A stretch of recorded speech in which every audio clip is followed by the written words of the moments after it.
There are different ways of repairing supra-aortic stenosis, and but we're going to do kind of the two-patch technique, or the Y-shaped patch technique, which really achieves that. I think that primary aim was to split that supra-aortic ring in at least two places. There are two really kind of vital parts, and so the first is being aware of the coronaries, and you can see beautifully the right coronary here on the model, and when you're doing this for real, you want to be sure you've seen the right coronary and you know where it is. So the first thing is just safely getting inside the aorta and making sure that you know where you are, and that you don't find yourself in the coronary osteoid before you know it. So the key is to know where the coronaries are and getting safely inside, and it's about splitting the annulus in two points. So the first thing, we'll concentrate on, is making the kind of incision. Actually, got a stay suit, so I might just stick a stay. It was quite helpful to. You probably would be doing the same sort of thing in real life, making sure you've got the aortic root nicely exposed. Right. And then I say the key is, let's say, you got a knife? Yeah, we do. Yeah. As I say, so you can also see a decent picture on the TV screen. Yeah. So you see this narrowing here, this kind of waist, and that's obviously where the narrowing is. It's a classical sort of place. It's just at the sinotubular junction, and it should be above the coronary. But you have to be careful because it's a thick ridge on the inside, and then it can get very close to the coronary, and you can't see it from above, as we'll show in a minute. So here's your non-coronary sinus. So that you're expecting the commissure probably to be about there, where I am with the knife. And so what you want to do is start your incision nice and high up in the aorta. So you're going to be in a kind of position where you can come down onto the commissure itself and into the non-coronary sinus. You went upward. Yeah, we're getting there. So I'm just trying to cope with the plastic.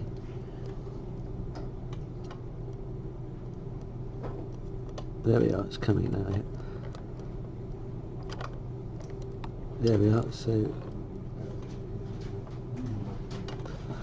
can you see down there inside? Yeah. I'm not sure if you're. Yes, you can see. Can you see? Because that is absolutely the view you get surgically. Is that you see this? Just the actual opening is much smaller on the inside than it appears it might be from the outside, because the aortic wall is thickened at that point. And you've very cleverly managed to thicken it on the model. They've done a very clever job of really making it look like the real thing. So what you see is just like a little small opening in there. Can you see it? Yeah. I don't know if the camera's picking it up. Yeah. And if you can see it. Yeah. Yeah. Yeah. Yeah. That little. So when you see it, you just have to take your time, make sure you know where you're going. Now you know where the non-coronary sinus is, so you should be seeing hopefully about above the commissure here. So now you come right down through the thickening into the middle of the non-coronary sinus, yeah, and suddenly the whole thing kind of opens up for you, yeah. So now you can see where you are. That's a really kind of important step. So you're hopefully nowhere near a coronary. So now you can see the aortic valve. You would see the left coronary at the back, which is just a dimple in this model. But more importantly, you can now see under the ridge to see where the right coronary is. Yeah? Yeah, I can see that. So we're down into the non-coronary sinus. Where I'm holding there is kind of the top of the commissure. And now you're going to make the Y-shaped incision into the right coronary sinus. So you can see where your right coronary is. This is where you're splitting that thick ring in the second place. You can see where the coronary is. So you actually come down alongside it. Okay, so now you've got this kind of V-shaped, the Y-shaped incision, and you've opened up the whole root, and that should be enough. So if you were going to do a Brom operation, you would transect the whole root at this level and make another incision into the left coronary cusp, and then make 3 little V-shaped incisions and put 3 little patches in. But this is really thought to be enough, and that is what I've always done, and it does seem to be a pretty reliable way of doing it. Let me put a stay suture in here.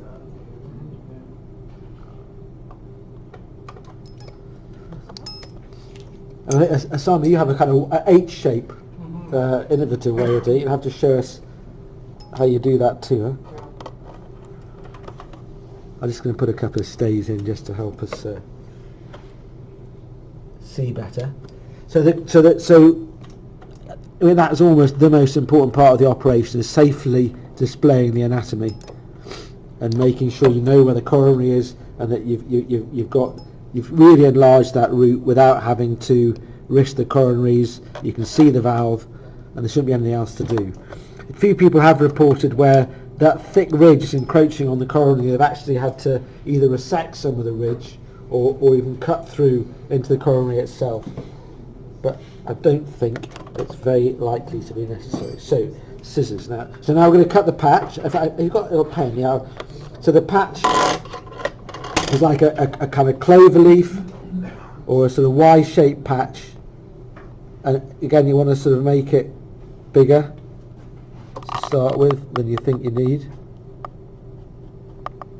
And we come up so it's to match. Actually, that should be bigger than we need, really.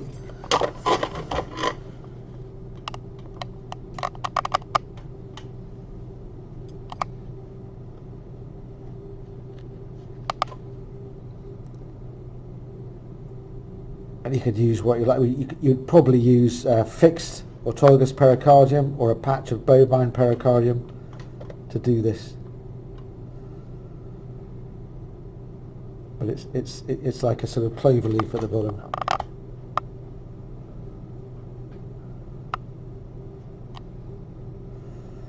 And the temptation, I say, usually with these is that you want to start putting it into the base of one of the sinuses, but actually it's what the key is to start at the apex of the commissure here.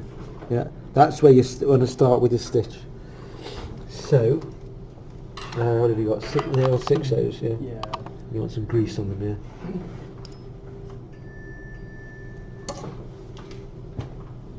So you start at the apex of your commissure.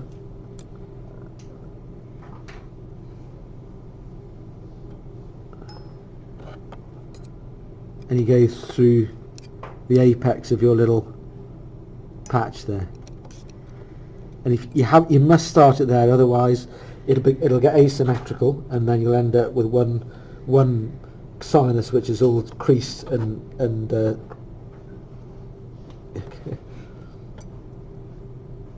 distorted. So start with that, then yeah, quite a few hold that. So then you just work your way down this sinus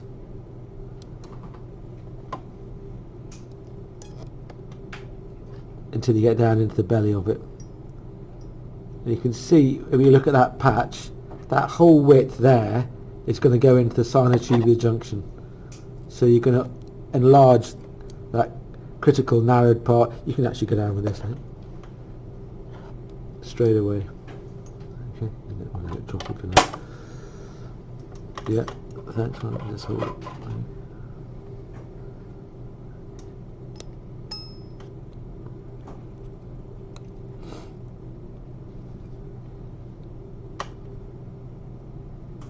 So it's got, it's a patch in the aorta, so it's got to be something that's reasonably strong, but at the same time it's got to have some flexibility in the patch to fold to the natural curves that you're going to have to cope with.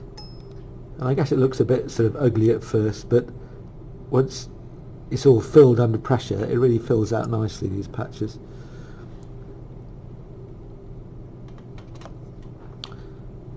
I think, in the early days, some of this was just done with a single patch. You just cut down into the non-coronary sinus and put a patch in, but they had a higher rate of coming back with restenosis. And with this, any sort of technique that splits the ring at least two places, then you're usually pretty secure that you'll be free from any recurrence.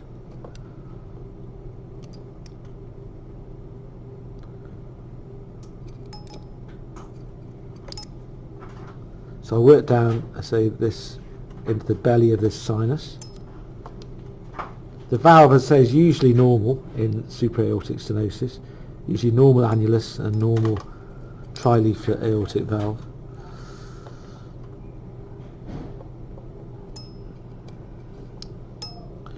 Sorry, that's it.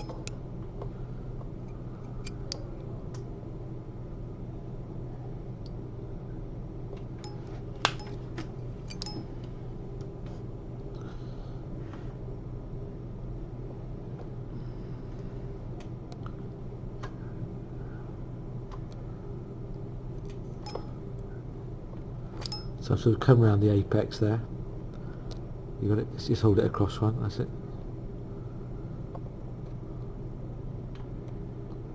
And we'll stop here and then we'll come down the other side.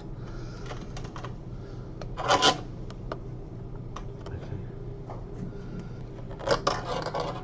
So here, as you come down here, you're going into the right coronary sinus now. So we're on the inside there, so we just need to come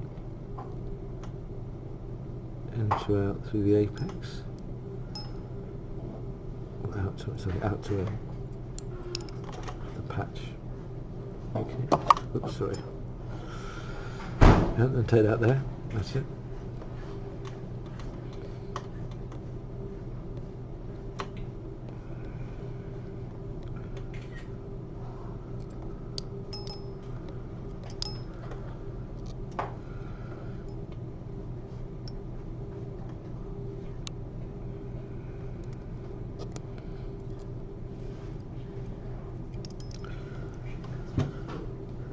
And when we come out the other side, that's when we're going to have to just be conscious of where the right coronary ostium is. But I think hopefully, you can see here, hopefully you make your incision in the right spot. You're going to be away from the coronary. And you can see what you're doing.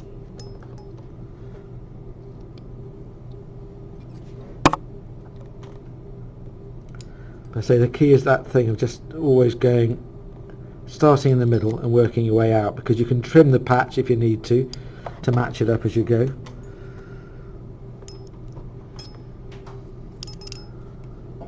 But usually the two sort of bellies of the Y are about the same size usually. I thought we can probably trim that a tiny bit here. It's probably ever so slightly longer than we need.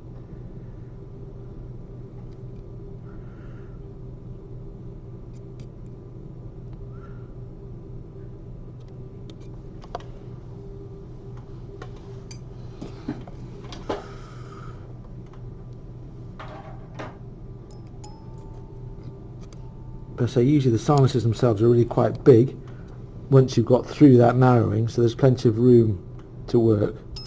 But when you're doing this, you just have to be conscious where the ostium of the right coronary is.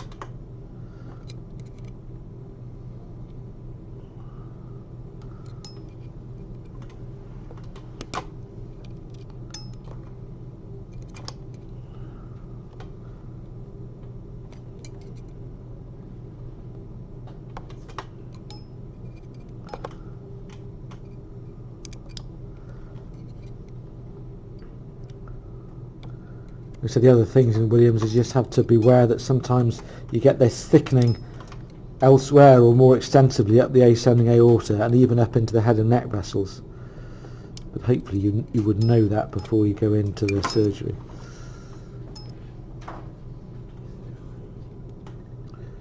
So will we have another model that Asami can do his H repair on? What do you think? Have we? David, you wanna? Yeah. That's it.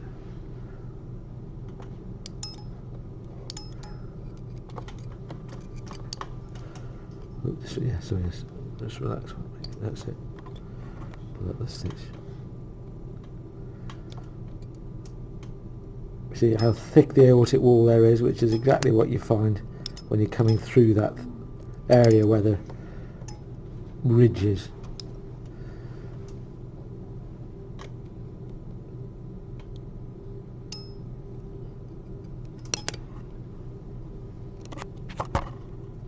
the human tissue that is thickened there? Yeah, it's very thick in there. Harder? Harder? No, it's not particularly. No, I wouldn't say so.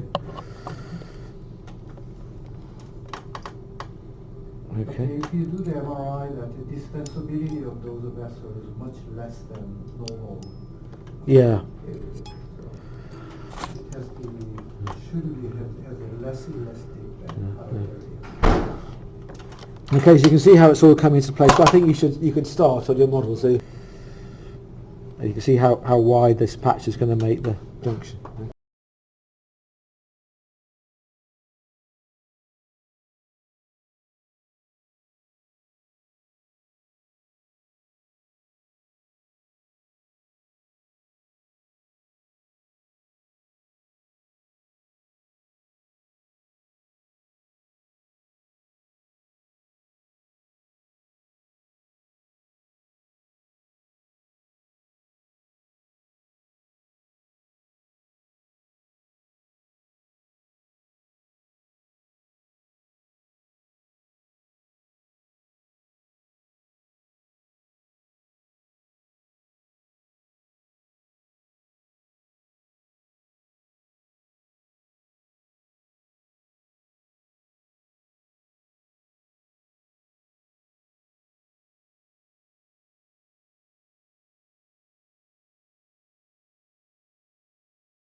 Conscious, you're trying to restore the aorta back out to its normal dimension.